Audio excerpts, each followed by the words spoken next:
All right, hello everybody and welcome to Phoenixville Public Library, those of you in our community room and those of you with us on Zoom tonight. Our special guest this evening has been with us a few times over the years. He's without his auto harp tonight, but he is here to talk about a book of poetry. This is National Poetry Month, a month that encourages the reading, writing, and sharing of poetry. And tonight, Ivan Stiles is here to speak about the book of poetry written by his mother, Barbara Bennett Talley, a book called Good, Bad Verse. Ivan, great to have you here. Take it away. Thank you, Mark. Welcome, everybody. Thank you for coming. Thank you for tuning in on Zoom there. I appreciate it. My mother died in 1998, and she had what you might call a book. It was a loose leaf binder with all these pages in it of all of her light verse that she had written. And back in those days, it would have been very expensive to publish it yourself. And through the wonders of today's modern age with computers and print on demand, it makes it very easy to publish books. In 2019, I published my mother's and grandmother's autobiographies in a book called Family Portraits, the autobiographies of a mother and daughter. That book is quite a bit larger than this book. It's 8.5 by 11 and 250 pages. So my grandmother and my mother wrote an awful lot. But we're here to talk about poetry tonight, and I'm very delighted to share this with you. I haven't had the opportunity to do that in public. This is Good, Bad Verse, and my mother was Barbara Bennett Talley. She used to be Barbara Bennett Stiles, but then she got divorced and she became Barbara Bennett Talley, so you won't see the name Stiles in here. She was born in 1923 in Nutley, New Jersey, and she grew up there. She died in 1996, not 1998. Her parents were very, very well-known artists. My grandfather was Francis I. Bennett, Sr., and my grandmother was Virginia Davison Bennett. And my grandfather, not only was he an artist, but he was also a painter. He was a painter. He was also an author. He had a novel published in 1923. He was also a lecturer. He was an inventor. He had patents. So he was quite a bit of a Renaissance man. And so my family has been very talented, and I'm really glad to share some of the talent with you tonight. Her literary credentials, my mother, are extensive, with published works in the Philadelphia Bulletin, Philadelphia Sunday Bulletin magazine, the Trenton Times, the Suburban Life magazine in Philadelphia, the Miami Daily News in Miami, Florida, the Yancey Journey Journal in Burnsville, North Carolina, and many, many more. She, along with produced a cartoon strip titled Toadstool, which ran in the Buck County Life magazine for 2 years. I did the illustrations and she did all the writing. She wrote her autobiography in 1980, which has been incorporated into a book titled Family Portraits, the autobiographies of mother and daughter, and the book is sold through Amazon. I have said of my mother, this is what's written on the back, so I hate talking about myself in the third person. I have said of my mother that she invented the martini you serve with a spoon for those who don't approve of drinking. So, I'm going to give you a few samples of what she has done.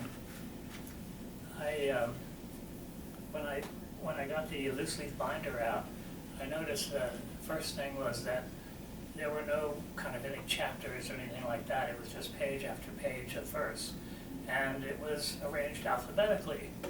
I suspect that maybe it's done alphabetically because she didn't want anybody to read one particular part of it over another part of it, so she put it in alphabetical order, so you just read it any way you want. I'm going to start off with the first things she wrote, and this verse is called About Face. How messy to wake up in yesterday's makeup. The end.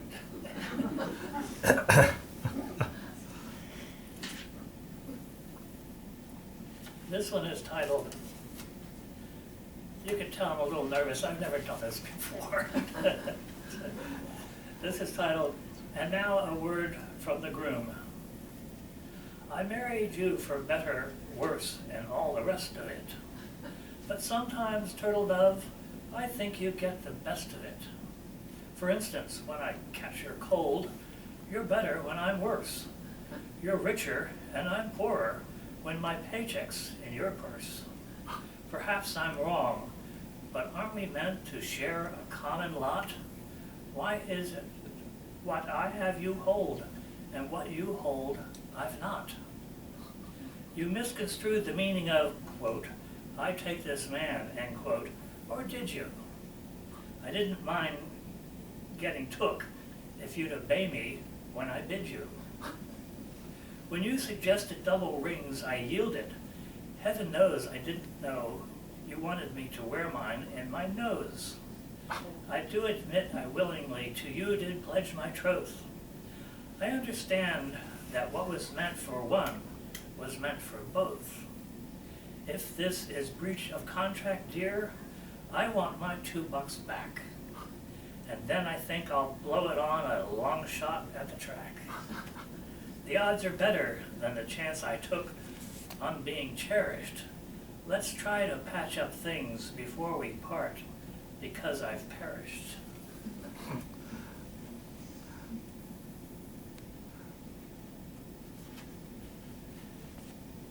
That was a word from the groom, and now this one is titled Bride in Gloom. Oh. I bought a book on how to cook, in pan and pot, both cold and hot, and broil and stew and bake. Although I took a careful look and tried a lot, my meals are not, quote, like mother used to make, end quote.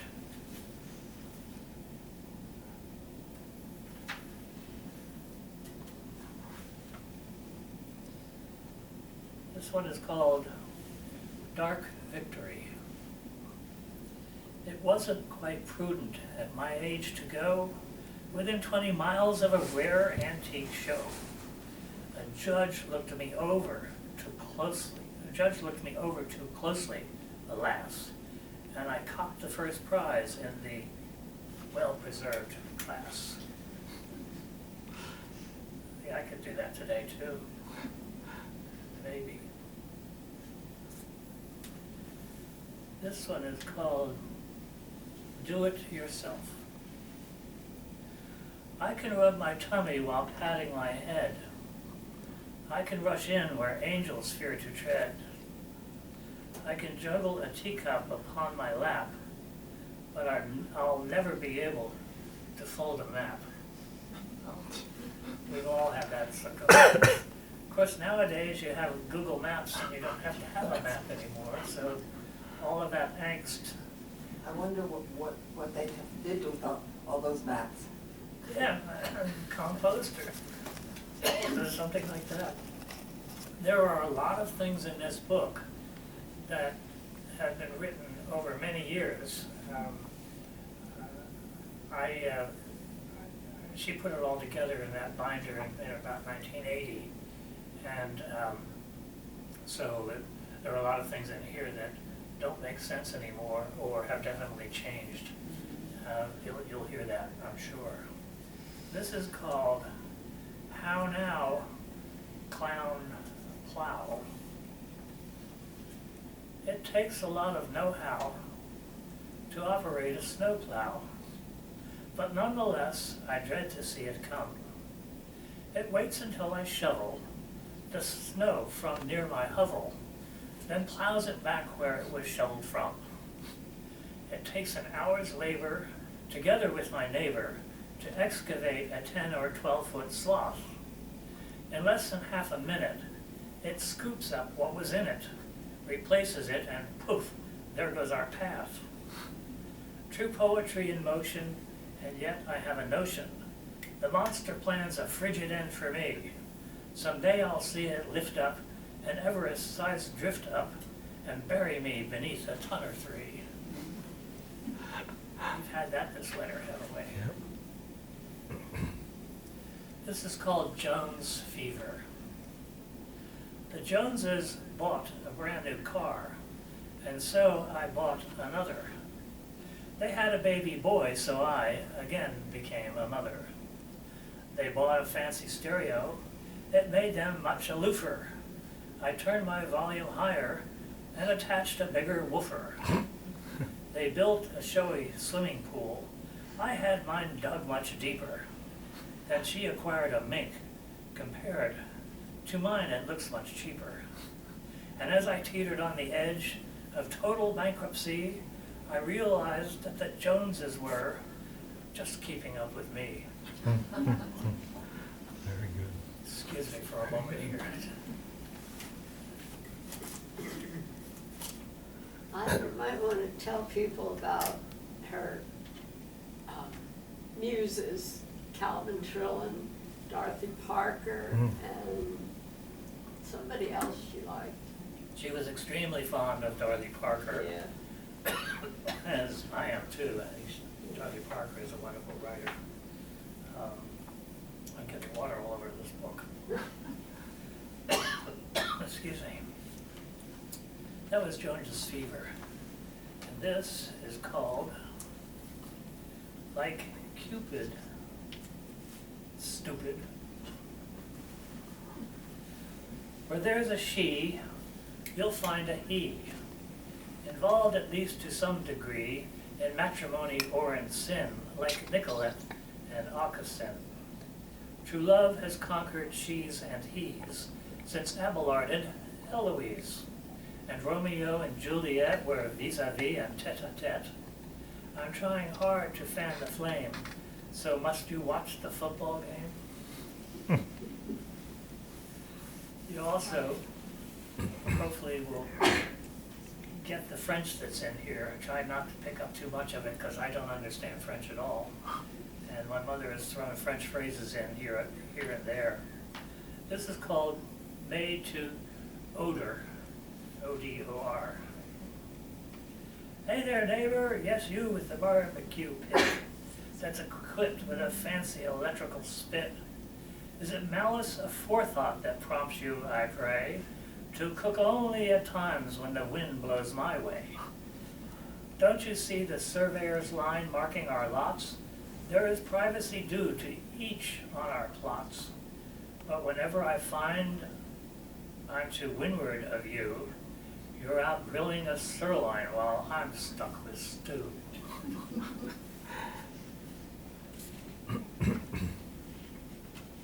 This is one I particularly like. It's called Mal de mer et moi, which means Seasickness in me. seasickness in me. My wife speaks French. I envy people who do not need Dramamine. They sail the ocean blue. I sail the ocean green.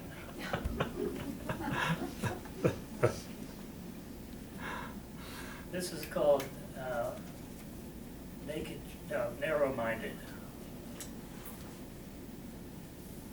I do not maritally mingle, as I did when I was wed. For at present I am single, and alas, so is my bed.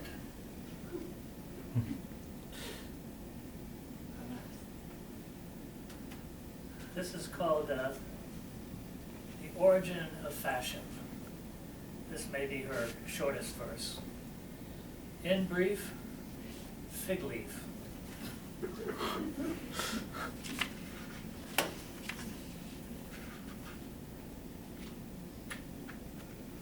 There's an extra page in here.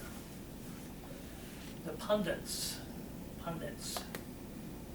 This is published in the Sunday Bulletin magazine and the Philadelphia Bulletin Interview. The powers that be ponder world affairs, and tensions increase while they're splitting hairs. So well may the man in the street debate the state of the heads of state. I think that one is particularly pertinent to today.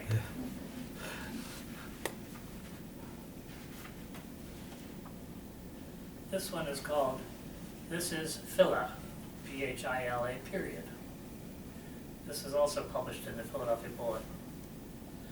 Philadelphia, Pennsylvania, in itselfia miscellanea, land of scrapple, land of fillies, where the highest point is Billy's. I have a footnote in here that that's no longer the case. Billy Penn used to be the highest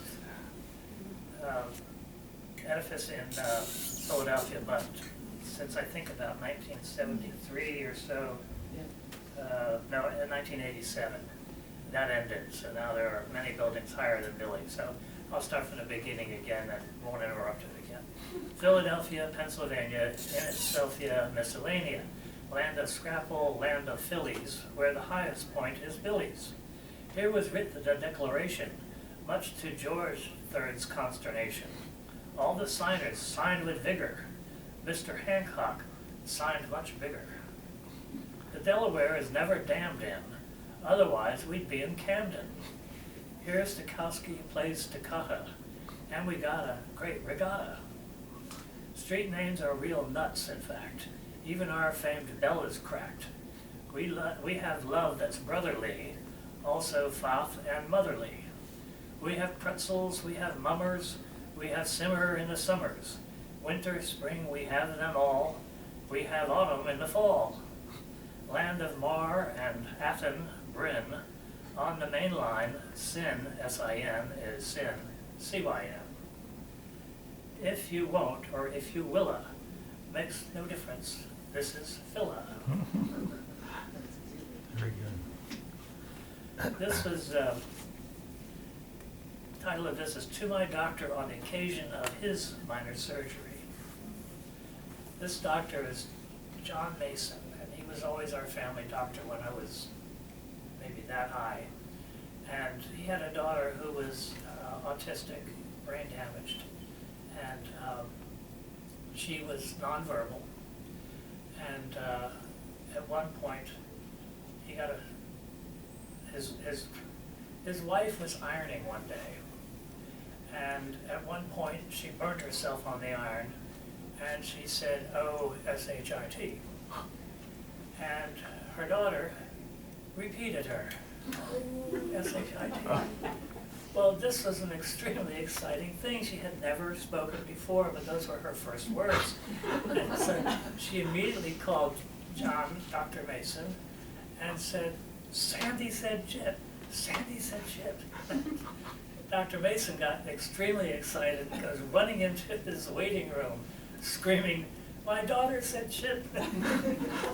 I don't know if the people in the waiting room knew the behind story for that, but anyway, this is the doctor that my mother wrote about. I think that I shall never see, I wonder where she got that. A doctor silly as you be, a doctor who in times before has cut up people by the score. Old tummy thumpers stretched out flat, but no one gives a damn for that. Just look at pale green Lancelot, poor thing, he doesn't feel so hot. Your other patients send their love, complete with probe and rubber glove. But sympathy for such as thee, you'll get no such from such as me. Every time I scream and yell, your cheery voice says, "Go to hell." I'd like to be around to see the doctor rip the tape off thee. This is no time to beef and bitch. Best save it till you start to itch. And never mind that little nurse, we haven't finished with this verse. What is the plural, by the way? Your hernias or herniae? Lots of guts you've got, we know, but did you have to let them show? He had a hernia, by the way. You certainly know how to moan. You also groan a clever groan. Recover soon and we'll get plastered. Do you good, you mournful bastard. There isn't too much profanity in the book, really. This is untitled. Excuse me.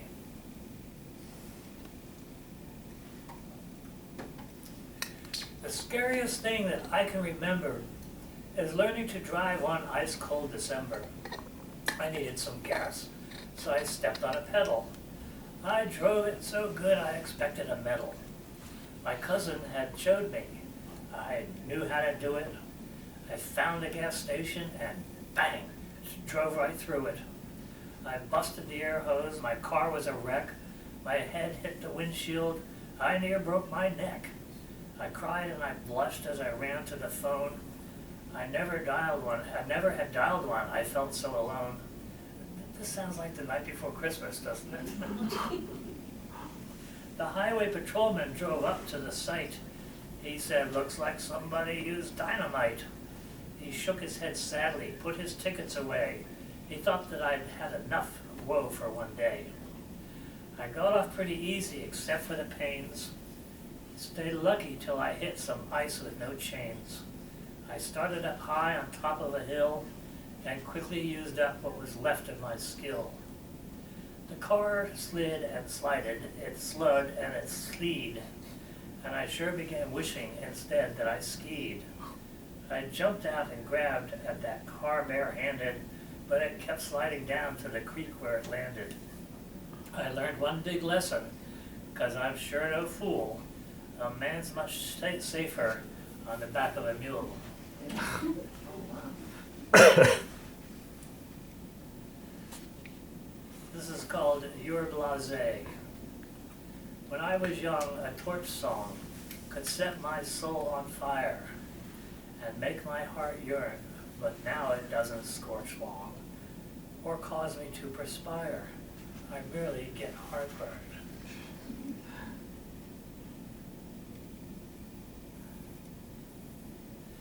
This is called Vicious Circle. I think if the wit who invented the wheel had ever been hit by an automobile, he'd wish that he hadn't applied for the patents.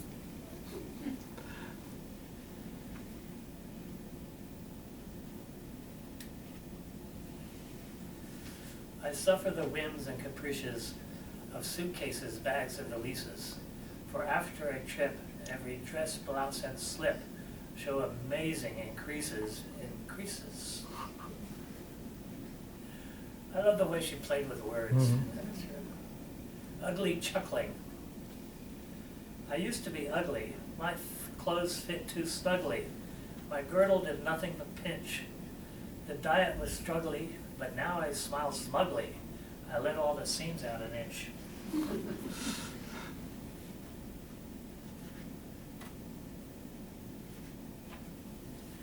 This is called Sticker, Please. Time again for car inspection, wipers, windows, lights, and brakes. I expect a flat rejection, happens with small foreign makes. She drove an MG midget most of her life. Horn's okay and tires are dreadful, blinkers work and lights are keen. Nothing to it till the dreadful battle with the brake machine. Remember when you used to have to do that? First I put the front wheels on it, pressed the pedal to the floor. Contact, pow, up flies the bonnet. Whee, I'm hanging out the door. This alone has flunked me outright, but for kicks they test the rear. Crafty now, I'm armed with foresight. Rats, I left the car in gear. There I am, the weightless wonder. Need a sticker, have to pass. Must avoid another blunder. Simple, more lead in its gas.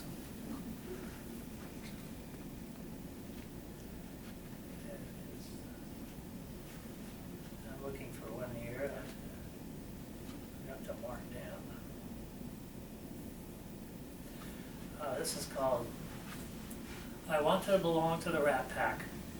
And parenthetically, and please give Ogden a membership too. She's referring to Ogden Nash, another one of her famous light verse people. I had a crush on Frank Sinatra since 1940, and ever since then I've considered him pretty sporty. In fact, more so than I like. I remember him then clutching the mic, while Tom Dorsey poked a trombone in his ear, and Ziggy Elman was drinking rye on top of beer. At the Meadowbrook on the Pompton Turnpike, Frank was so fragile and fern-like. I've waited for him, wife after wife, shenanigan after shenanigan. I wish it was still 1940, maybe if he began again. Before I go further, Mr. Nash, I'm wondering if you would mind me writing like you, stuff that doesn't scan, with an occasional rash rhyme. If you do, you had better sit down and write me a letter, but don't hurry or worry. This is trash, Mr. Nash. Back to Frankie. Neither of us is getting any younger, and the bolder he gets, the more I wonder if he's going to be so mean. Maybe I would be better off with Vic Damone or Leonard Bernstein. I'll never smile again, that's our song. You better believe I'll never, not for long. When I have to buy my own violets for my furs, while he's buying them for hers, and hers, and hers. He probably even buys the fur for her. I've been a bloody brick through all his troubles, even Las Vegas. The things that papers said were outrageous. Have you ever stood in line for 7 hours in the rain when it's cold out? Just to get up to the box office and have some snippy cashier who can see the show for nothing say, "Sorry, sold out." Well, that's all right. I'd still rather have Sinatra than a whole bunch of treasures from Sumatra. Hey, how about that tricky rhyme? Thanks, I'll have a rum coke, no lime. Oh well, what more can I say? When I buy Frankie's records, I still have to pay. No hanky-panky with Frankie. I'm too lanky. What was the Meadowbrook? Meadowbrook was a ballroom, I believe. Let me go listen to it again here. Yeah, the Meadowbrook was a ballroom, and I think that's where Frank Sinatra used to sing. He was from North Jersey, and so was my mother. She was from Nutley, New Jersey.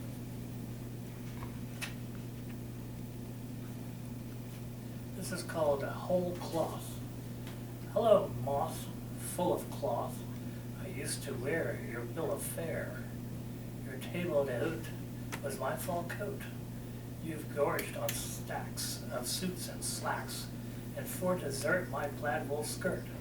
While you are my guest, may I suggest, to top it all, a camphor ball.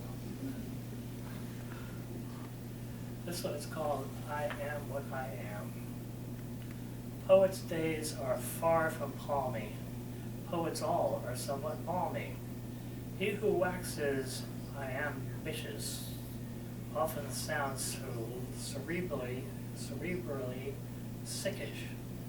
When he writes pentameterly, he dare not write amateurly. Blank verse is a snap, however. Rhythm, yes, but rhyming, never. Free verse renders him dismayed, for being free it's never paid for. Other forms are not much better, for in keeping to the letter, limitations of the format make of him the muse's doormat. So much for poets, huh? There's one, I have to show you one of her verses here. This is called blank verse. Oh. Show the folks at home too. I couldn't resist keeping that in, to put a blank page. This is called, these are two poems called biographies. The first one is called The Writer. Rejected, dejected, reflected, corrected, perfected, selected, accepted, collected, respected. The average working man, mired, tired, fired, inspired, perspired, admired, desired, rehired, retired, mired. One thing my mother did in 1957, she entered a contest by a local automobile dealer named Stacy Rowell. And Stacy Rowell Ford ran this contest where you were to make as many words as you possibly could from the letters in Stacy Rowell Ford. You could not repeat any letters in those unless they were repeated in Stacy Rowell Ford, like 2 L's or whatever. For the next 3 months, I followed her around to every library in town.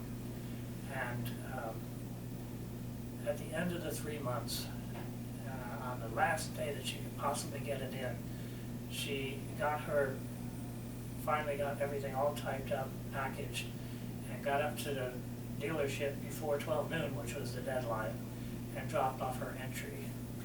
Her entry had, in excess of 13,000 words. And the closest that anyone came to that was a retired English professor who came up with something a little over 5,000 words.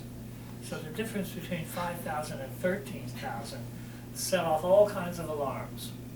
And Stacy Rowell, I found this out, and my mother found this out from a family friend who knew Stacy Rowell and was drinking with him at a bar one day. And the question of my mother came up, and Stacy said to her friend, "That woman cost me $300. So what happened? We knew she was faking it. We knew that she had padded that, and nobody could come up with 13,000 words, first of all. So rather than get sued by this lady, we had to send her entry to the University of Miami Semantics Department to have them judge it, which they did, and she had in excess of 13,000 words. So she got a brand new 1957 Ford Fairlane. Wow. I don't know what the English professor got, if anything. This is called backwords, not words, backwords. When you reach your middle 40s, backaches feel like rigor mortis. Anything from 2 lines to many, many lines. I love that. This is called bare facts. Shoes pinch, belts cinch, skirts itch, socks itch, slips show, hats blow, pants bind, shifts wind, pants bind, shifts wind. Scarves choke, straps poke, slacks tear, hose wear, repose, no clothes.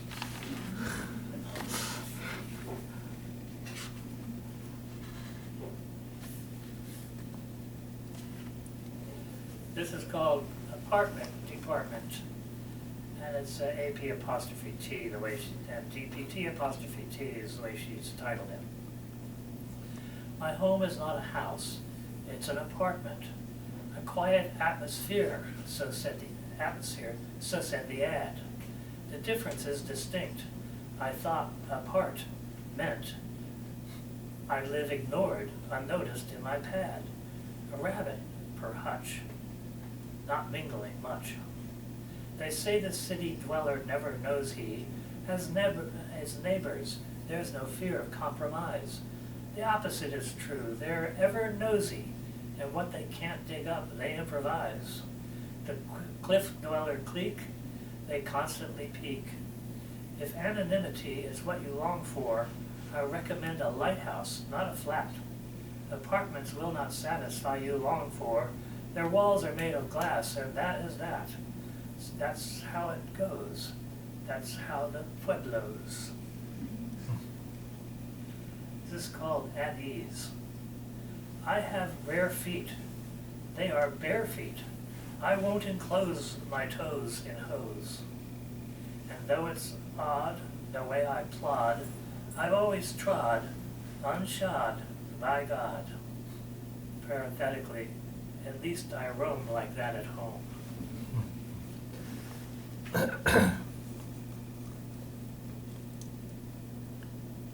This is called Look Alive.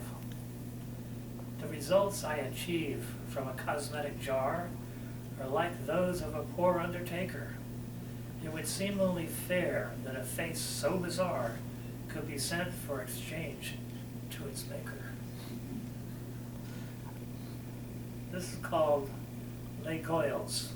This is part French, L-E-S, Goils, G-O-I-L-S.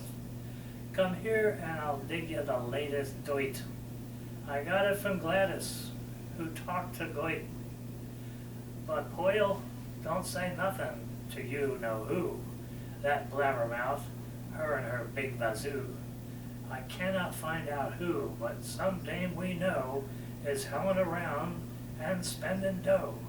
She don't do no housework, wake. Comes in at tree. Forget that I mentioned it. Ain't her me?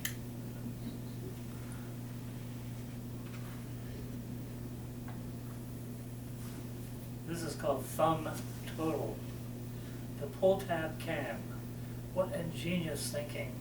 A man may quaff beer till he's numb, and still keep track of how many he's drinking by counting the cuts on his thumb.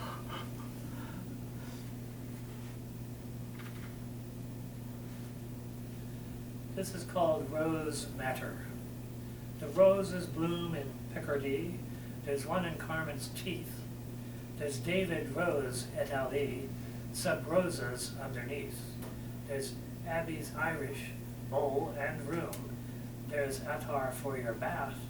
I find the fairest roses bloom along the primrose path. This is called September Moan. Feel nostalgic in September when with fondness you remember how you had to go to school, learn to keep the golden rule with all the neighborhood's kids. Dry your eyes, it's now September. As a parent, you're a member of the neighborhood carpool. You still have to go to school with all the neighborhood's kids.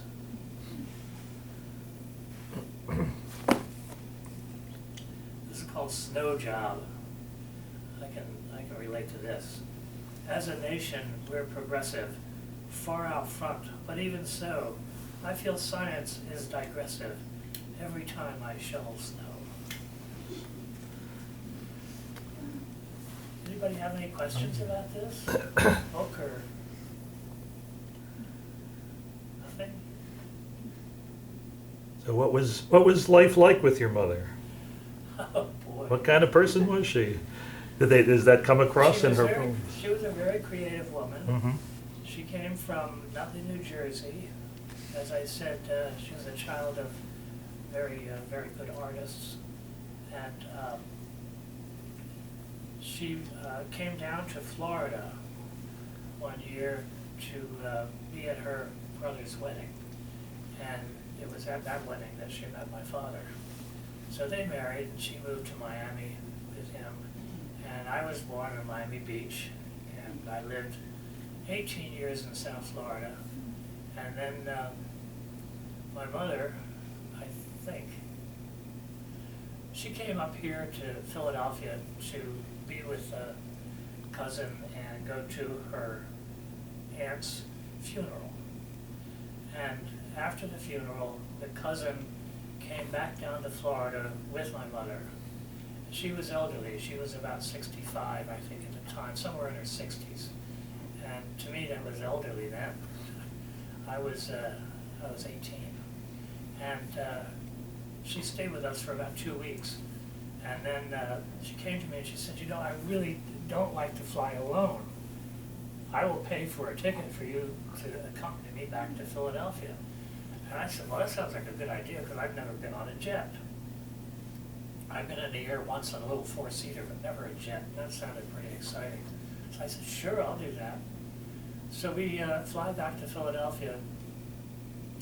And it was 1 o'clock in the morning when we finally got to her home. And we went to bed. I got up in the morning, and I was sitting at the table with her at breakfast. She looks at me and she said, well, now that you're in Philadelphia, I guess you'll want to get a job. She had no intention of flying me back. And I know my mother, she and the cousin got together to get me out of the house. I don't think she liked the people I was hanging around with or whatever it was, but I'm sure that they conspired to Shanghai me to Philadelphia. Wow. which certainly changed my life around a lot. And stayed.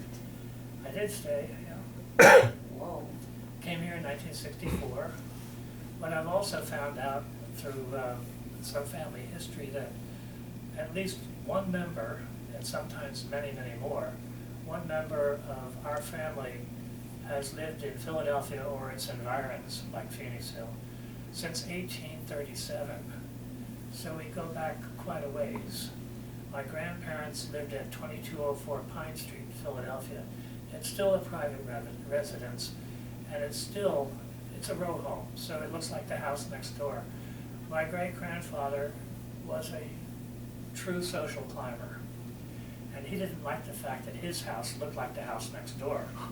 So he built a fourth floor on the house, which still stands today, and that was the servants' quarters in that time.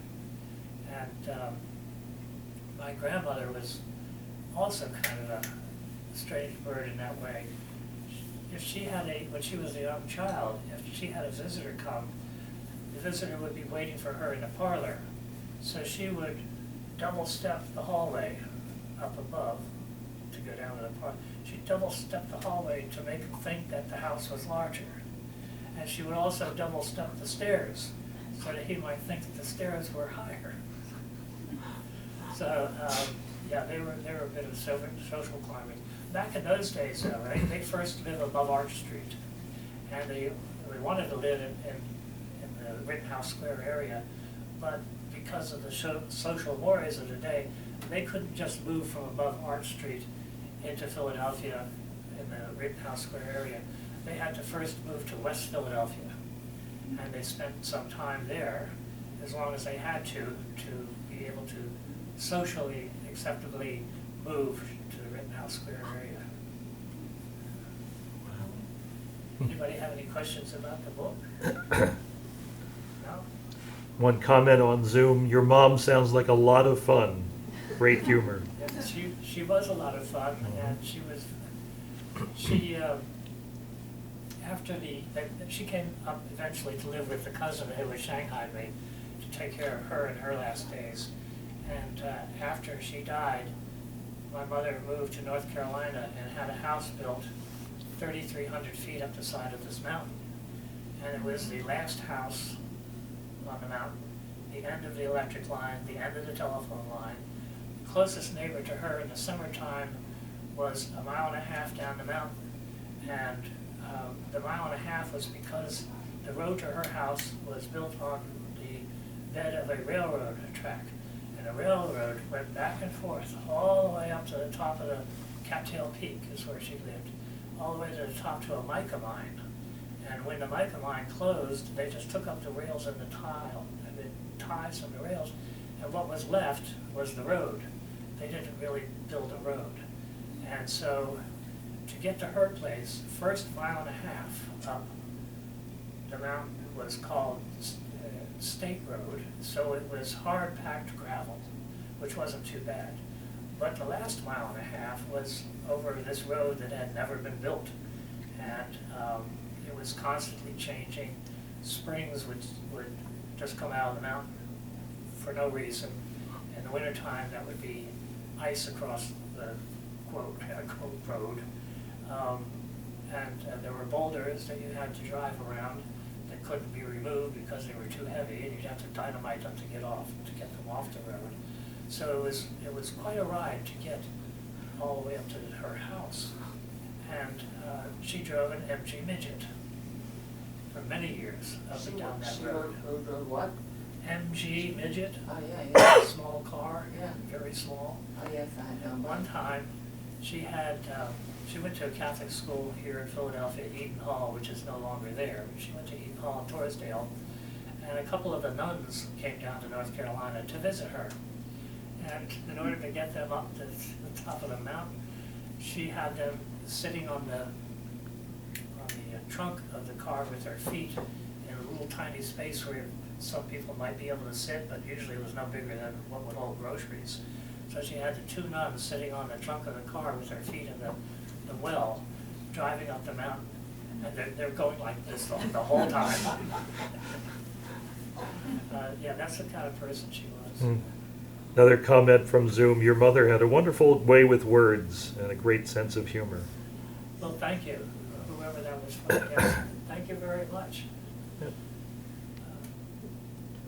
If that's it, I And can. where can people get your book besides here in the room? They can get it here in the, they can be got, they can get it on Amazon. Okay.